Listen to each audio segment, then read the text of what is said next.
凯特这家伙现在肚包是坠下来了，它现在是属于怀孕的一个中后期啊，42天。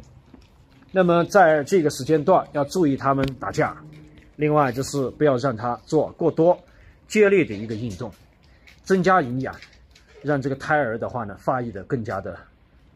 漂亮和优秀啊，这也是饲养母藏獒的一个重要的一点。那么像这个肉类的话呢，少喂一点。其次的话呢，增加这个蛋白质。蛋白质的话呢，狗粮、牛奶、奶粉之类的多增加一点啊，对胎儿的话呢有相当好的一种帮助。